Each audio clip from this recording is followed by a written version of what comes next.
Assalamualaikum warahmatullahi wabarakatuh. Jumpa lagi bersama saya Adi di channel Ngulik Sejarah.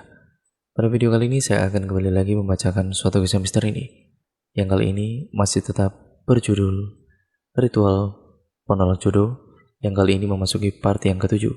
Cerita pada kali ini masih tetap ditulis oleh akun yang bernama Sid_Sabta. Nantinya kalian juga bisa mengunjungi thread beliau secara langsung. Yuk daripada kita lama-lama, kita langsung saja menuju ke kelanjutan ceritanya.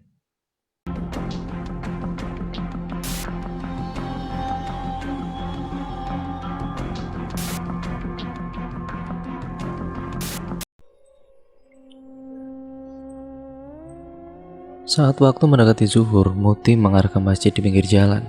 Ia segera mengambil wudu dan juga menunggu waktu azan.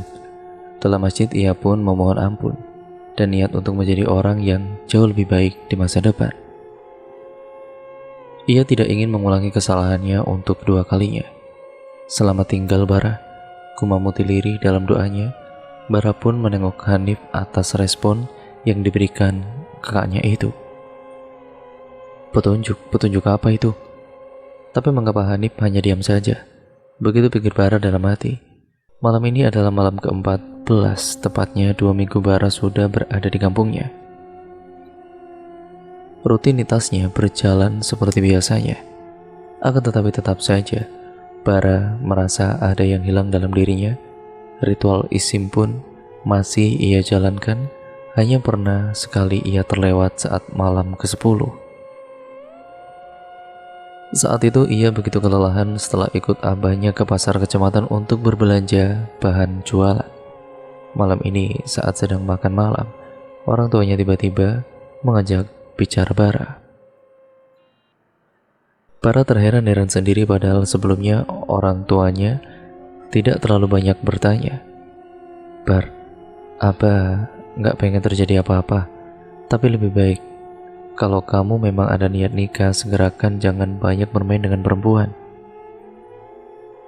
Terutama itu anak gadis dari Karangasih. Abah lihat kamu beberapa kali boncengan sama dia. Ini desa Bar, bukan kota. Apa yang kita lakukan akan jadi sorotan, ucap Abah pada kali itu dengan tegasnya. Karena ia ini sering melihat anak bungsunya itu berboncengan dengan Iva. Tentu hal ini akan menjadi bahan omongan warga desa. Abahnya menghela napas dan melanjutkan kembali kata-katanya. Abah tidak masalah Bar, kamu kerja apapun yang penting halal. Hanya saja Abah ingin berpesan, jangan sia-siakan pendidikanmu yang sudah kamu biayai dengan keringatmu sendiri. Abah dan emak hanya ingin kamu bisa kembali bekerja. Ya bila memang di sini kamu tidak nyaman, kamu bisa kembali ke kota. Ucapan abahnya membuat Bara berpikir apakah benar ia tampak tidak nyaman. Tanyanya dalam hati. Ya sudah, Abah dan emak istirahat dulu. Lalu kedua orang tuanya meninggalkan ruang tamu menuju kamar. Bara mengembuskan napas kasar dan dalam-dalam. Ia mengusap wajahnya dengan frustasi. Kebiasaan yang sering ia lakukan sekarang semenjak ada gangguan tersebut. Ia menjadi teringat dengan kata-kata Hanif bahwa ia mulai mendapatkan petunjuk. Petunjuk apa itu? Ia teringat harusnya malam ini ia dan juga Hanif akan ada kegiatan berendam untuk ilmu kekebalan. Bara mencari Hanif yang sedang merokok dan berkumpul bersama teman-temannya. Sesungguhnya Bara sendiri memang tidak terlalu akrab dengan anak-anak di kampung. Siap Bar? Tanya Hanif pada adiknya. Ayo Kang, ajak Bara. Kemudian Hanif dan Bara juga beberapa teman mereka berangkat menuju tempat tujuan, yakni sungai yang tidak terlalu besar tapi alirannya cukup deras.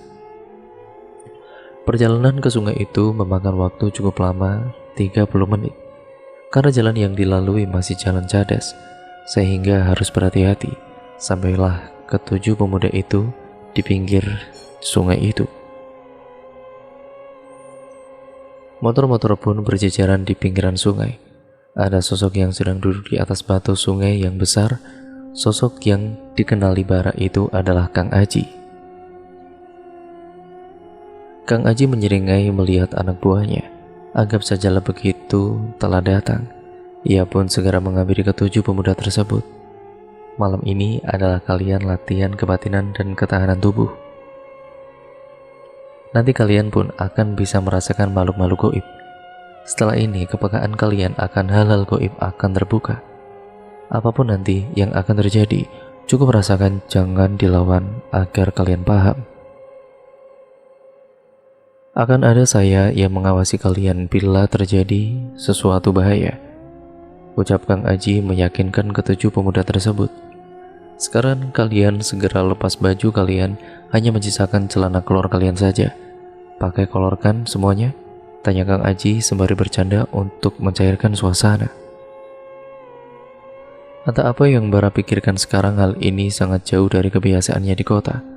Ia tidak menyangka bahwa Hanif kakaknya akan memiliki kegiatan sampingan yang ekstrim begini. Bagaikan kerbau yang dicucuk hidungnya, ketujuh pemuda tersebut dan juga Bara ada di dalamnya melepaskan pakaian dan hanya tersisa kolornya. Kemudian mereka masuk ke dalam sungai yang tentunya pastilah sangat dingin. Hawa dingin merasuk ke dalam tulang-tulang Bara saat ia mulai masuk ke sungai. Dalam hatinya, ia merutuki atas kebodohannya sendiri. Akalnya menolak, tapi ia tetap tidak bisa pergi begitu saja. Ia merasa terikat dengan perkumpulan ini semenjak ia dimandikan. Terlebih lagi 14 hari ini ia merasa tenang, tidak ada gangguan yang datang. Sehingga Bara merasa berutang budi pada Kang Aji dan kakaknya yang telah membantunya. Suara Kang Aji yang berteriak lantang membuyarkan lamunan Bara akan tubuhnya yang dingin. Tutup mata kalian, jangan dibuka sebelum saya suruh. Kalau kalian buka sebelum waktunya, saya tidak akan bertanggung jawab.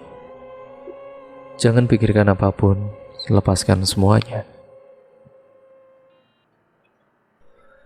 Jangan pikirkan hutang, uang, wanita, apapun itu tidak boleh.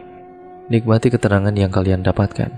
Bila ada yang berbisik pada telinga kalian dan menyapa, ajaklah berbicara dengan hatimu. Jangan takut, terima saja yang berbisik itu, sambutlah, seru Kang Aji. Ketujuh pemuda itu pun mulai menutup mata. Mereka menutup mata hingga 30 menit.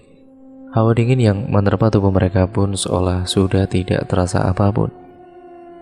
Bahkan, kini ketujuh pemuda tersebut sudah mulai hawa panas di sekitar mereka. Mereka sudah merasakannya. Satu persatu, mereka mendengar bisikan-bisikan yang tidak dimengerti oleh mereka. Bara pun mengalami hal yang serupa. Kini tubuhnya sudah mulai panas. Pada kala itu, ada yang berbisik di telinganya, suaranya mirip seperti desis ular. Anehnya, ia tidak merasa takut. Kini tubuhnya terasa berat perlahan, seakan-akan ada batu besar yang menimpanya. Kini kesadaran Bara menghilang. Bara meliuk-liuk di atas batu sungai yang cukup besar. Suara yang dikeluarkannya pun mirip sekali dengan desis ular. Keadaan ketujuh pemuda lain dan Hanif sendiri tidak jauh beda dengannya. Hanif bertingkah layaknya seekor monyet, pemuda lain ada yang mirip dengan anjing, ada yang lompat-lompat. Bila dilihat di pagi hari, bisa dinilai oleh orang lain ini adalah kumpulan orang-orang gila. Akan tetapi di malam hari di tengah-tengah sungai begini, orang pun pasti yakin bahwa ini adalah kumpulan orang-orang yang sedang kesurupan. Kesemua pemuda itu pun cukup kuat. Mereka bisa bertahan dalam menghadapi kesurupan itu. Satu persatu dari mereka pun sadar hanya Bara yang masih meliuk-liuk di atas batu. Awalnya pemuda lainnya melihatnya tertawa karena merasa lucu melihat pemuda taman itu meliuk-liuk. Namun, karena Bara yang sangat lama tersadar dan mengeluarkan sorot mata merah yang tampak marah, mereka pun terdiam. Suasana menjadi kelam, terlebih lagi terdengar suara perempuan yang dari bibir Bara berkata, "Budak kasep iya anu orang." Kemudian tertawa melengking yang membuat merinding. Segera Kang Aji melakukan pencabutan dengan mengusap-ngusap puncak kepala Bara agar Bara tersadar. "Keluar, keluar," bentak Kang Aji. Jin yang ada di dalam tubuh Bara hanya tertawa. "Keluar, jangan ganggu manehna." Saat Kang Aji bergerak seraya menarik dari atas kepala Bara, tubuh Bara kemudian terkulai lemas. Ia kemudian bergumam, Muti, Muti. Setelah kegiatan berendam yang berubah menjadi mencekam itu, karena Bara yang susah dikendalikan, Bara mengalami sakit selama 4 hari. Iva yang tahu Bara sedang sakit, sering berkunjung ke rumah Bara. Hanif hanya melihat apa yang dilakukan Iva pada adiknya. Pada hari kelima Bara sudah mulai sembuh, Iva senantiasa datang di pagi hari hingga siang hari. Bara yang sudah merasa sehat berniat mengantar Iva pulang ke rumahnya. Ia tidak enak hati terus merepotkan Iva yang menunggunya. Gadis itu sungguhlah baik. Saat Bara dan Iva berboncengan motor menuju rumah Iva, Bara melihat sebuah motor yang tidak asing di matanya. Ia menegang dan ada rasa yang asing yang tidak ia mengerti dalam dirinya mendapati siapa yang naik di atas motor tersebut. Mutih, gumam Bara lirih. Kenapa, A? Tanya Iva sembari melihat ke arah pandangan mata Bara. Begitu kagetnya Iva melihat siapa yang datang. Baginya, cewek ini bisa sampai ke kampung jauh dari kota Bandung. Terlebih lagi, dia sendiri.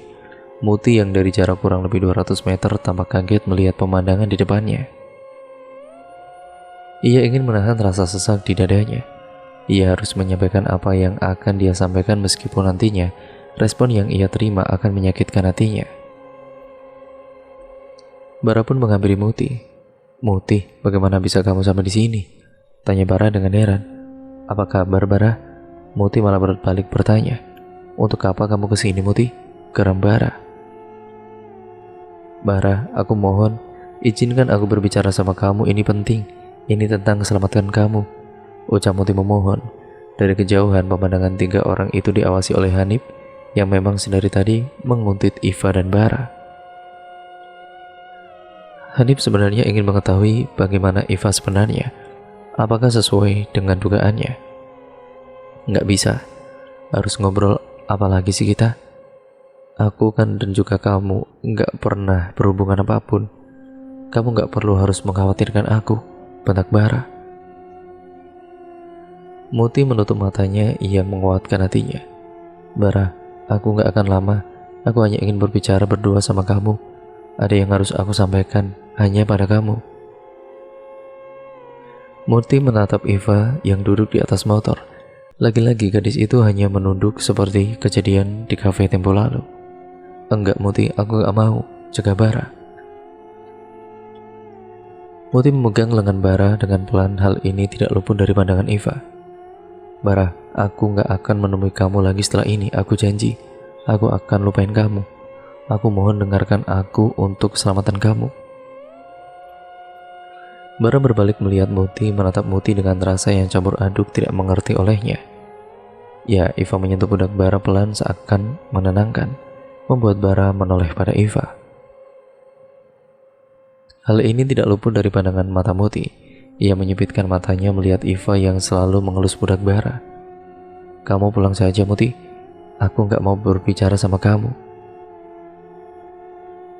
Setelah mengucapkan hal tersebut, Bara langsung tancap gas motornya dengan kencang. Hal ini dimanfaatkan Iva untuk memeluk pinggang Bara dengan erat. Hal yang membuat nyaman. Ia ingin menguasai pemilik raga ini. Hanif yang sedari tadi melihat adegan 3 orang tersebut mendekati Muti yang sedang menangis. Beruntung jalanan sepi sehingga adegan drama mereka tadi itu hanya Hanif yang melihat. Muti, ada apa? Sampai nekat datang ke desa seperti ini? Tanya Hanif simpati. Kang, bisa kita bicara? Kata Muti dan mungkin cuma Akang yang bisa bantu. Ucap Muti yang disetujui oleh Hanif. Setelah menemukan tempat untuk berbicara yang cocok, Muti segera membuka obrolan. Kang, ada yang mengganggu Bara. Aku tidak tahu siapa, tapi ada yang berniat tidak baik pada Bara, dan itu susah dikendalikan. Aku takut akan terjadi sesuatu pada Bara. Maaf Kang, aku sedikit curiga dengan Iva. Muti langsung berbicara to the point. Ia sendiri ingin segera pergi dari desa ini. Sungguh sesak di dalam dadanya menerima respon Bara saat tadi. Tak tahukah Bara bahwa Muti penuh perjuangan sepanjang jalan menuju ke desanya. Ia yang gadis kota tidak pernah pergi sendiri membawa motor dengan perjalanan yang cukup jauh dari kota Bandung menuju desa Karangasri. Muti harus berkali-kali bertanya pada orang-orang di jalan. Sempat salah jalan tidak dipedulikannya. Fokus Muti adalah bertemu dengan Bara dan berbicara pada Bara. Namun usahanya sia-sia saja. Hanif mengamati Muti tampak sedih dan lelah itu. Ia menghela nafas kemudian berkata, "Sudah kuduga, awalnya aku mengira kamu yang mengirim gangguan pada Bara, tapi aku rasa itu tidak mungkin. Karena gangguannya adalah menambahkan hantu atau apapun itu, tapi selalu wajah kamu, itu yang dikatakan oleh Bara." Muti mengerutkan keningnya, ia tidak paham maksud Hanif. Maksudnya gimana, Kang?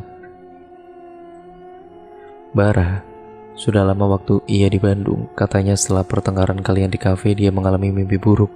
Katanya itu adalah wajahmu.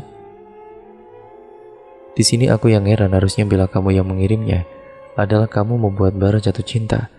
Tapi ini justru mimpi itu seakan-akan menakuti Bara dan membuatnya benci kepadamu. Setelah aku tahu siapa gadis dari desa tetangga yang dekat dengan Bara, aku semakin yakin bahwa Iva yang sudah mengirim gangguan-gangguan itu selama ini. Keluarganya Iva sudah terkenal dengan main pelet. Bibinya adalah salah satu dukun pelet yang cukup terkenal. Mamahnya Iva bisa nikah 3 kali dengan laki-laki yang cukup mapan untuk ukuran desa. Menurutmu karena apa? Kakaknya Iva yang pertama bisa menikah jadi istri kedua dari pengusaha yang cukup terkenal di kecamatan sebelah karena apa? Hanya kakaknya yang tinggal dengannya saja yang aku tahu mungkin tidak mengikuti jejak mama dan kakak pertamanya main pelet. Muti tercengang dengan fakta ini. Ia dan Iva sama-sama bermain pelet. Muti hanya sampai dimandikan. Ia tidak melanjutkan lagi setelah mendengar penuturan dari Bipatma, dukun tersebut. Bahaya dan kematian. Ia teringat dengan kata-kata Bipatma. "Kang, saya pamit ya Kang. Saya akan pindah kerja ke tempat lain. Mohon pesan saya sampaikan pada Bara permohonan maaf saya. Semoga baik-baik saja, tidak terjadi apa-apa," ucap Muti dengan tulus. "Iya, akan saya sampaikan. Hati-hati ya," ucap Hanif dengan tulus juga. Kemudian ia memanggil kembali Muti yang hendak menghidupkan mesin motornya. "Muti," panggil Hanif. Muti pun menoleh dan menatap Hanif. "Maafkan Bara ya," ujar Hanif lirih, tapi tampak ketulusan dalam ucapannya.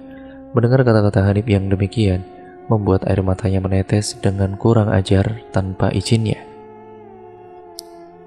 Membuat Muti tampak malu.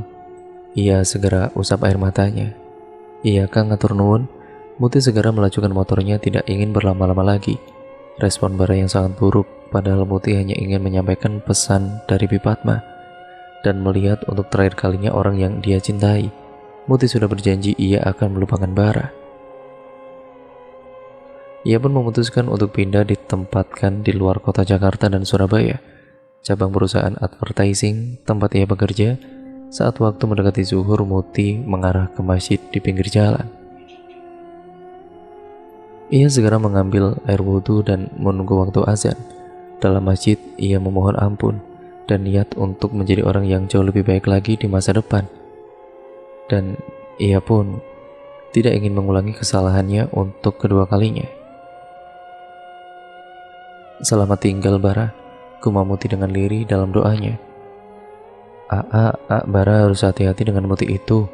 Iva khawatir sama Aa," ucap Iva. "Kamu gak perlu khawatir, aku gak akan kenapa-napa," ucap Bara menenangkan Iva. "Aku pamit ya, assalamualaikum," pamit Bara. "Iya, hati-hati ya, waalaikumsalam." Sepeninggalan Bara, gadis itu menjadi cemas. Ia ingin segera berlari ke rumah bibinya yang berprofesi sebagai dukun itu. Akan tetapi saat itu, bibinya sedang pergi. Ia tidak tenang, rencananya akan gagal. Entah bagaimana Muti bisa tahu akan keselamatan Bara. Apa maksud Muti itu? Iva hanya bisa cemas dengan jari jemarinya yang bertaut tidak beraturan. Sesekali ia menggigit jempolnya. "Aku tidak berniat mencelakakan Bara. Aku hanya ingin ia membenci Muti. dengan mengirimkan mimpi-mimpi buruk tentang gadis kota itu, pakik Iva dalam hatinya. Liga sepak bola antar desa sekelurahan diadakan dalam rangka silaturahmi Idul Fitri. Saat itu Bara tergabung dalam kelompok bola di kelompok desanya. Bara tampak paling bersinar di antara rekan satu timnya. Siapapun gadis yang melihatnya, tidak terkecuali Iva, sangat terpesona dengan Bara. Namun saat itu ia sangat rendah diri. Penampilannya kucel dan tidak menarik sama sekali. Ia masih berusia 16 tahun. Saat itu ia masih belum tahu apa-apa tentang berdandan.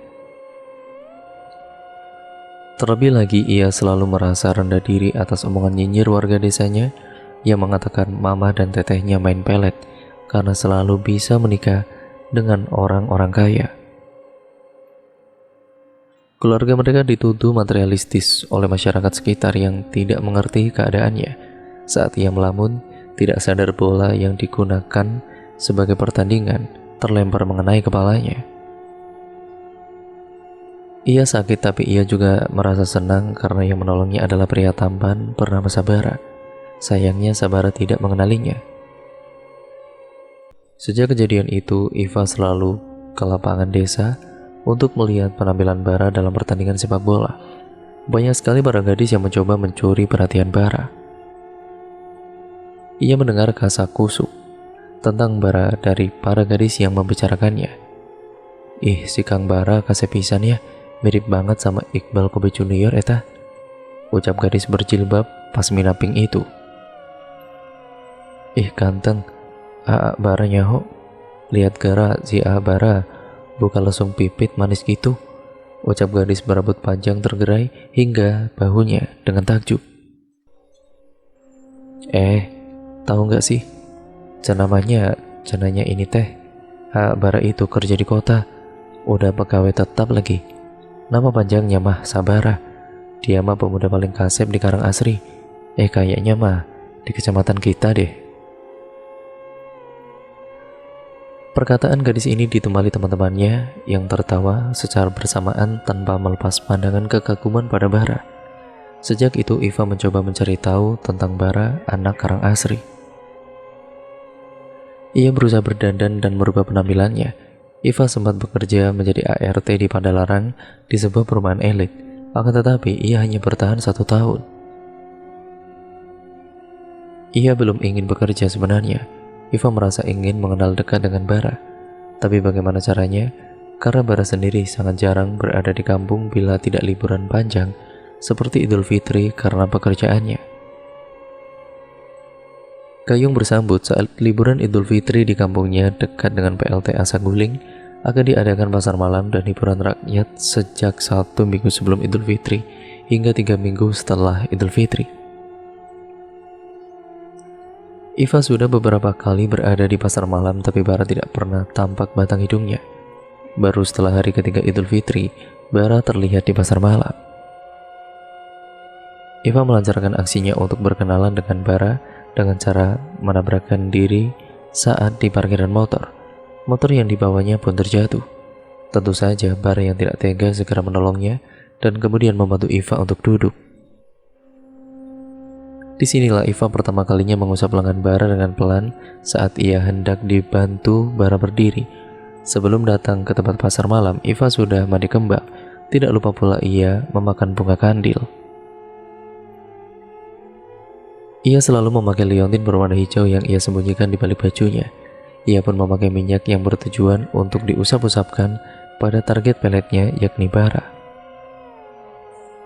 Sejak saat itulah mereka bisa bertukar nomor, akan tetapi karena jarak, pelet pengasihan yang dilakukan Iva tidak terlalu berefek. Karena itu, Iva juga sering merasa terabaikan oleh Bara.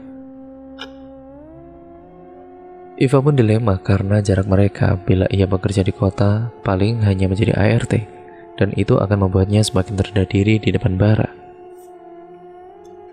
Saat kejadian di kafe, Iva sangat terkejut mendengar obrolan Muti dan Bara. Ia tahu terjadi sesuatu pada mereka. Iva yang tidak suka dengan Muti, dan menurutnya Muti adalah ancaman terbesarnya.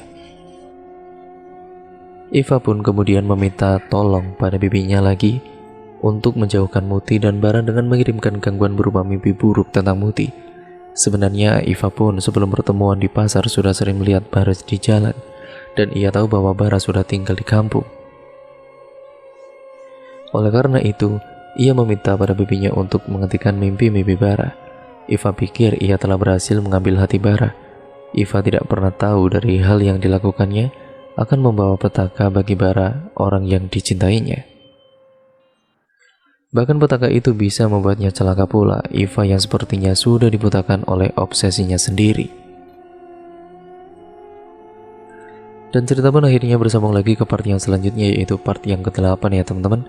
Dan nantinya akan semakin menuju akhir dari keseluruhan alur cerita ini. Terima kasih untuk kalian semua yang sudah mendukung channel ini. Jangan lupa like, comment, dan share, dan subscribe juga channel ini, serta nyalakan tombol lonceng notifikasinya agar kalian tidak ketinggalan video terbaru selanjutnya dari channel ini. Sekian dan terima kasih ya teman-teman atas dukungan kalian, dan jangan lupa untuk kalian tetap stay tune di channel ini. Kurang lebihnya mohon maaf. Sampai berjumpa di video terbaru selanjutnya dan kelanjutan cerita ini. Wassalamualaikum warahmatullahi wabarakatuh.